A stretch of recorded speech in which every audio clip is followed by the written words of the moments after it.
Hi, welcome to a new season of Art with George. This session we're going to actually talk more about caricatures. I'm not really happy with what I see out there lately. Caricatures are being done very poorly. They actually look more like cartoons. And I think a caricature, out of respect to the person I do, should look more like the person and less like a cartoon. So first I want to actually show you the type of caricature I do. Our subject matter is going to be someone near and dear to a lot of us. Butch is the owner of a bonsai shop in Plainville, and he's also somebody who runs a camera here.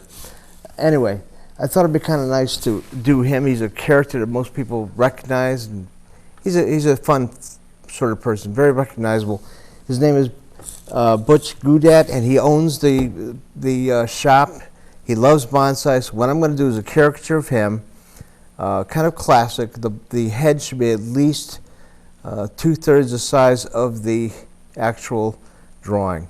It's going to be a classical little funny pose. I won't make fun of the face. I think the face should be as real, as intact as possible. The body, the circumstance, you can have fun with. Since he owns a bonsai shop, I'm going to highlight the product in his hand. I like the idea. One of his hands might be holding one of the limbs of the plant. The other one's going to be holding it. I'm going to have general fun. I saw him outside his shop one day. He was wearing an apron. He was cultivating the plant. I kind of liked that. I was taken with that. So that's what it's going to be. First, we're going to do a pencil sketch. And I kind of did half it before I came here tonight, only because it would be boring to show you what goes into it. I initially took a photograph of Butch. In fact, I took it here. From that, I did half the sketch of the face. I really go to lengths to sketch out a face. I don't use a machine to blow up the image. I just sit there and I sketch the face. Then I played around with the actual body. You could see what I did. I erased, I drew, I erased. I played around with the imagery. I placed the plant there. I did a lot of research on that. I went to several bookstores. I went to several libraries. I found just the right plant. I even went to Butch's shop and I photographed one of the plants. I'm not the world's best photographer. Actually, I'm pretty good with people, but when it comes to plants, not that good. So what I did is I got a book on bonsais and I decided to sketch it. According to Butch, it turned out pretty good. I'm probably going to make it a little bit bigger. I don't want to make it to be bigger than the actual caricature itself. That is one thing you never do. You never make the subject become less of the focus. And that's one thing I don't do. I like taking caricatures, and this is kind of a history of what I've done as far as caricatures are concerned. And this is about, it's about 20 years of my work in the field of caricatures. There's even more. I have about 70 or 80 of them at home. I didn't dare bring them all, it'd be ridiculous. But there's like 15 years right there of work. Some are great, some are really lousy. But I thought I'd bring in a good combination of all of them. Again, you can see the process. The head is always large, the body is small. With Ernest Hemingway, I drew him with a gun in the shape of a pen. He was a writer. I thought that was pretty neat. Governor O'Neill, I loved the man. I kind of thought he was funny, and he was a great subject matter for what I did. He owned a little restaurant/bar, and I knew that someday he was going to retire, and I made him into a barkeep, holding a tab. I thought that was pretty neat. Willie Nelson, next to him, I did the same thing. I took an old painting by Norman Rockwell, and I kind of put him in that position. It was called Cowboys Crying to Music. I love that one. I did all sorts of people. There's a hockey player, boy, the name escapes me, Norman Mailer. He was quite the bombastic type, always fancied himself as a boxer. So I did the same thing. I put him inside a ring. Mr. Weicker used to also be governor of his country, the state country. I did him with a shoe in his mouth. The Current actually approached me and wanted me to do a sketch of him. He had many double entendres in speeches, and the whole article is about all the times he made mistakes in his speeches. And they wanted me to draw him with his foot in his mouth, and I thought that was going to be kind of hard to actually portray. What I did instead is put a shoe in his mouth. I thought it was easier. The idea came across. I did Mark Twain many years ago for the Mark Twain house. That turned out pretty good. Again, nothing elaborate. I made the face twice as big as the body. I kind of liked it. There's no rule about how you do that. You can have fun. As long as the face doesn't become ridiculous, as long as it works like it fits and is cohesive, that's what I did. The drawing next to that, that was for an election that was coming up. I was at the Herald at the time, and they needed a sketch of all three candidates. And I couldn't figure out a way to do it. I kind of liked the idea I got in my head was good. I made Connecticut into the shape of a pool table, and had all these pool balls in the center of the state, and all the candidates had pool cues in their hand, and they're all ready to take aim at trying to get number one. I liked it. I kind of did the gentleman in the middle large, because I kind of thought he was going to win, and he did. It's funny how one year I do him as a nice, happy-go-lucky guy, and a couple of years later I draw him with a shoe in his mouth. That's the way it goes. I don't like doing political caricatures. It gets to be a very dirty business, and every now and then it's dangerous. So I kind of stay away from it. Political humor always has a double edge to it. For everyone you do good, you get people mad at you, and they remember. And I don't like to have people mad at me. It comes back to haunt you. Anyway, I won a UPI award for that one many years ago, and I kind of liked it. The cartoon next to it, it was an editorial cartoon at the time of the first Iraqi war, and we had a different Bush in office, a different George. I kind of liked the meanings behind it. Schwarzkopf was the general who caught Hussein and pretty much won the war. I have George Sr. holding him back a little. And basically they did say that he wanted to go back in there and permanently kick him out. We should have done it then. We waited too long, I guess. I don't want to make a comment. But I like the fact that Hussein's being kicked out and Schwarzkopf is doing the kicking. That one worked pretty good. But notice when I do a caricature, I do not make fun of the faces. I think the faces should be kept idealized. I don't like caricatures today. They're horrible. They make such fun of faces. They play around with them. It's hardly recognizable sometimes. They've become cartoons as opposed to caricatures. And they're simple and they're just not well thought out. I don't know. Maybe I think they've been watching too many Saturday morning cartoons and not enough drawing lessons. But that's just my opinion. Now, we're doing Butch. I'm going to do 2 or 3 ways of doing it to show you. The thing I want to do is to impress you with the fact that I would like the face to be very idealized. I don't want to play around with it. I want to stay accurate with it.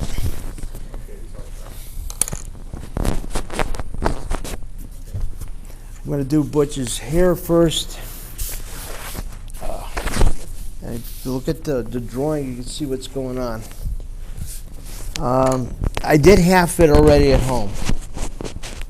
I didn't want to bore you with too much time spent on just the drawing part of it. So here we go. I look at the photograph the entire time I'm working on it. I brought several pencils with me to make sure I don't have a problem in the middle of a drawing. I like doing each hair, each follicle individually. If you notice, it's 2 lines per hair.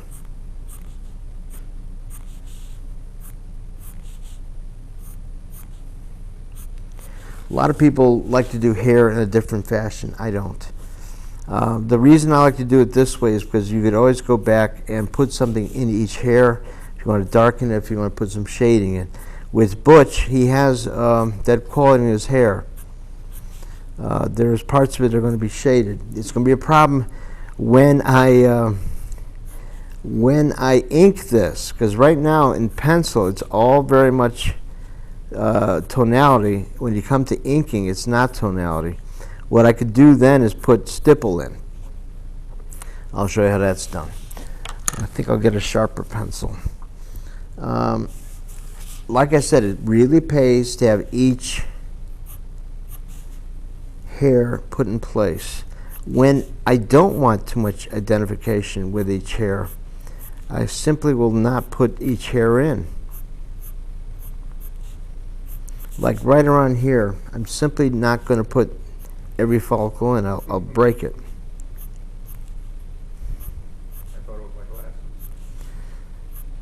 So, here we go. There's kind of a sweep to this hair, but I'm going to keep that intact.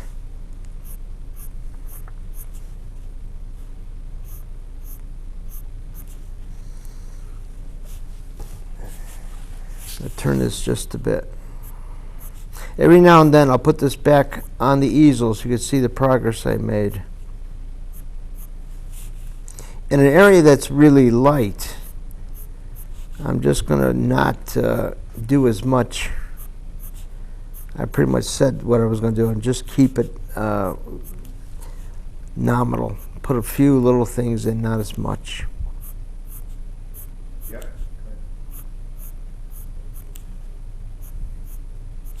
Anyway, I was talking about caricatures, and I probably made some nasty comments about the way the state of caricatures today, and I really don't like what I see.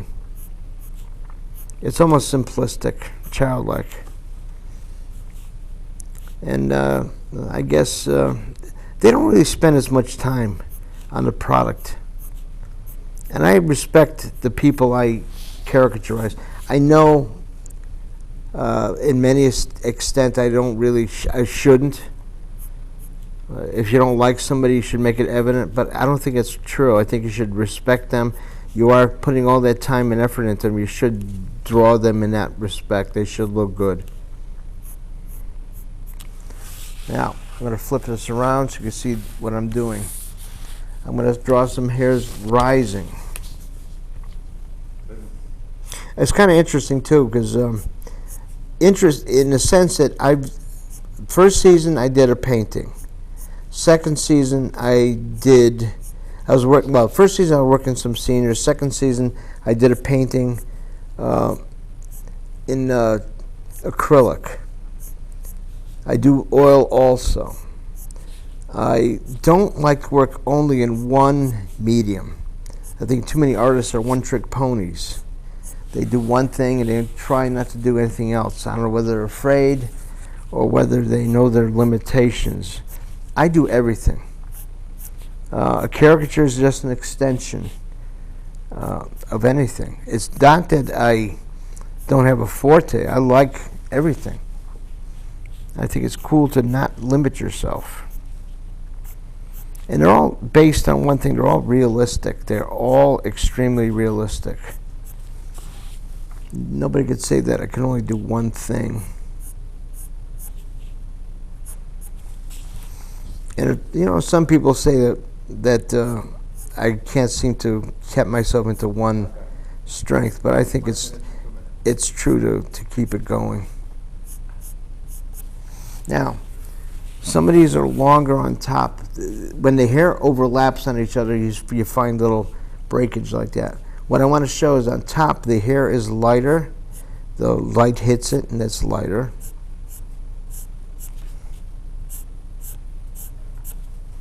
Here we go. There's light on top here. There's like a little wave of light. And we're going to show it that way.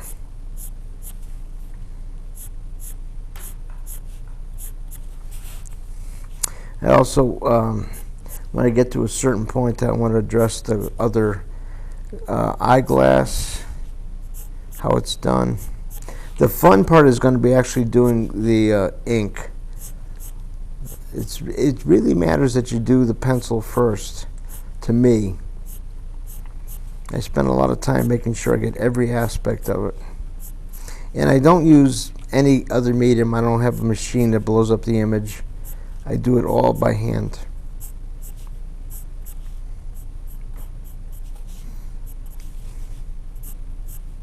I think that if you use a tool like that, that's one more thing that gets in the way. And I'd rather make an honest mistake than a dishonest one. A lot of people use machines to blow up their images, and I don't. Okay.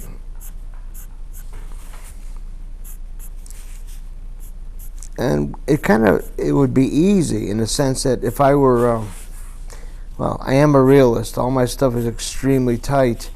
It'd be almost easy to use a machine to blow up the image.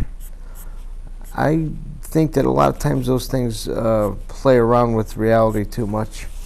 It's more fun to keep this going.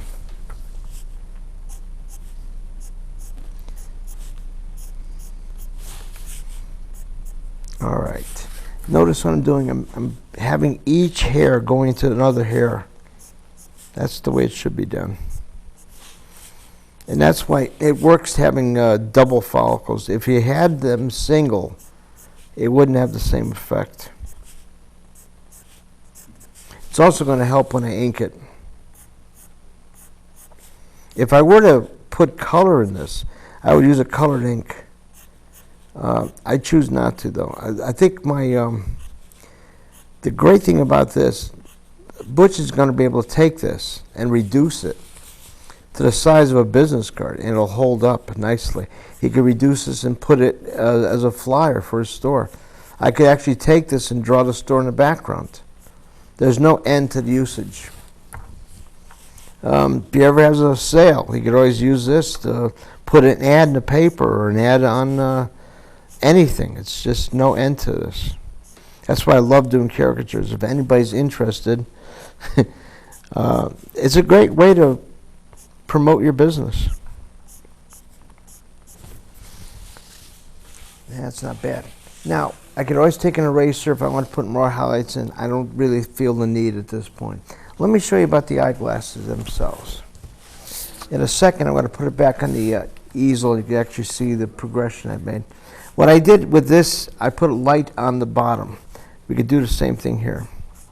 I think I got time to get a sharper pencil. Notice I got all different brands. I don't hawk one company. I don't only buy one pencil. I don't want to get in trouble. You'd be surprised how many manufacturers get. There are some that are better than others. My God, there are some pencils that are so true, but I don't want to get in trouble. One thing I've learned as I've gotten older is you got to be careful who you promote and who you don't. I find that all pencils have the same graphite. Some graphite is a little bit truer. I gotta say that there's one brand I really like. The graphite's so fine, it never fails me. There are some graphites that are just not well put together. And those are the ones that are cheap. I don't want to say who's who, you find out for yourself. But I think you'll know. I think a lot of the experts really will know. If you use pencils enough, you'll know. Now, you're probably asking yourself, why don't I use mechanical pencils? At home, I do. But I teach a lot of students, and I do it in respect to them. I don't think it's fair for me to promote mechanical pencils when kids or younger people don't. They can't afford them. They don't particularly like them. So in honor to them, I go with regular pencils. It's easier to keep them sharp and true. And, I hate to tell you this, I love the weight. I love the balance in my hand. If you've done enough drawing in your life, you'll know that the weight is just perfect of a regular pencil. If you get something mechanical, the weight's just a little bit heavier, and it just doesn't play along with the hand. Notice, I look at this, and they're both perfect. There's a little bit of light in one of the lenses, and I'm going to make sure it's there.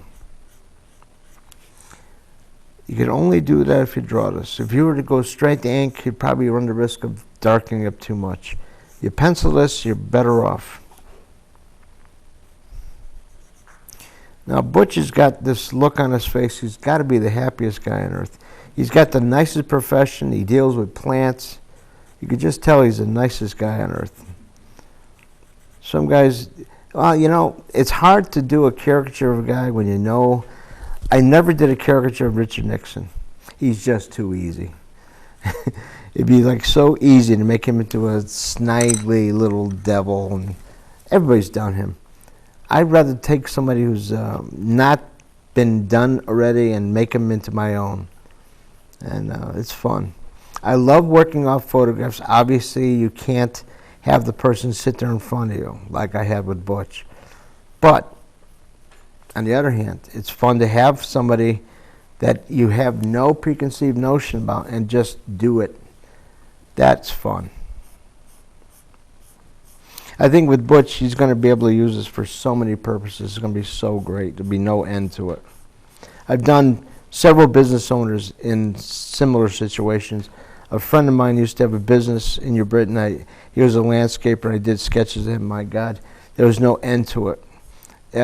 Like I said, when I was in the Herald, I did hundreds of faces. I worked off of photographs. I worked off of many situations. It works nicely. There's no end to it. And it's a good way to promote a business. Much better than, let's say, just a photograph would. You could have a caricature do things. You could have, oh my God, there's no end to it.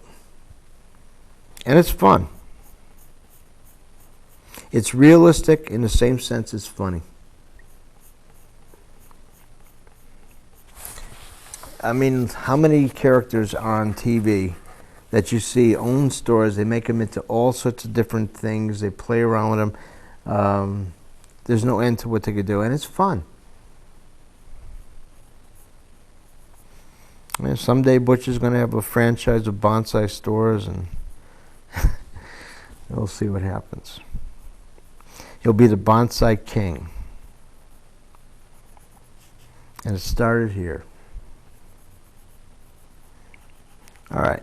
Now, the eye itself, in between the lens, I'm going to leave a little light on the lid.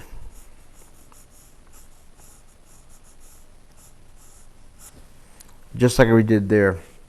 It gets a little dark here, so we're not going to put as much light there. We're also going to be very careful as far as the amount of light to be allowed in. I want to get the other eye in. It's very important to get the other eye in. The balance is going to be really important. I want to put it back in the easel when the other eye is done, so you can see the extent.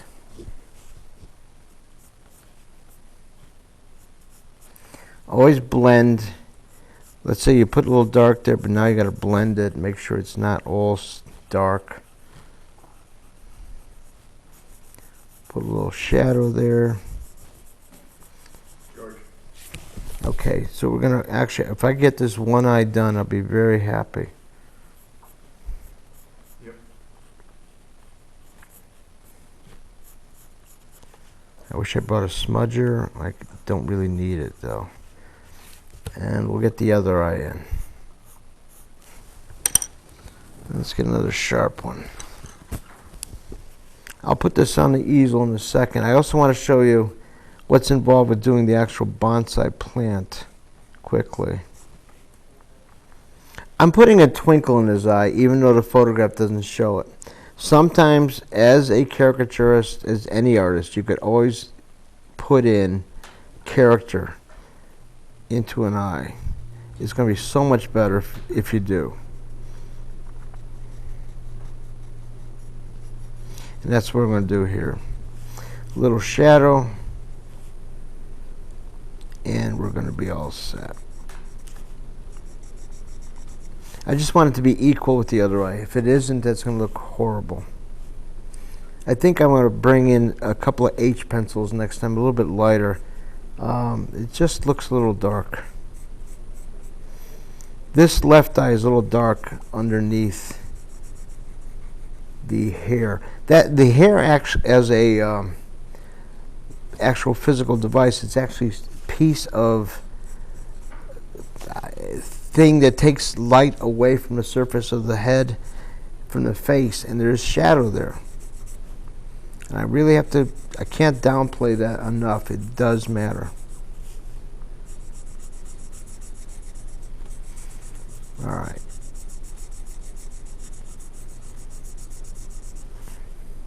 I hate to say this, but he's got a couple of wrinkles. We have to put them in. We all get them as we get up there. I got a few I'm not too proud of, too. I got wrinkles.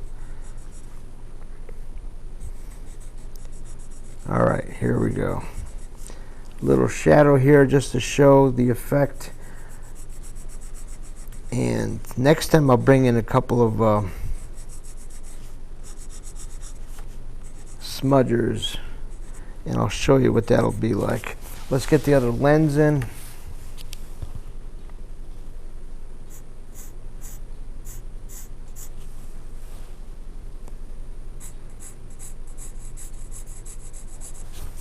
Good.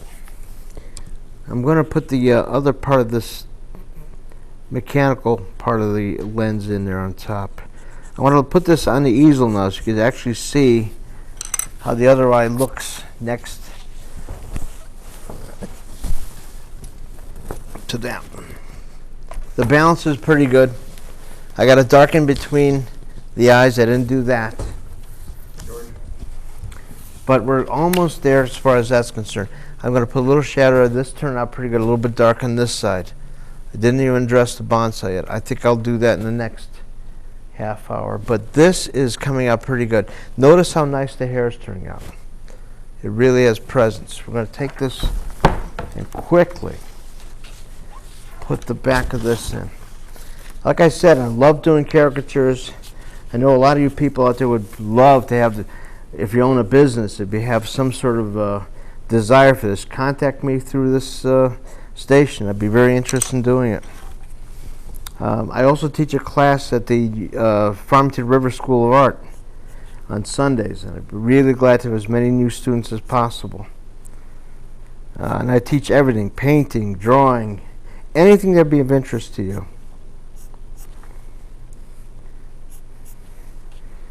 Okay. Almost there. Just want to darken this up just a bit.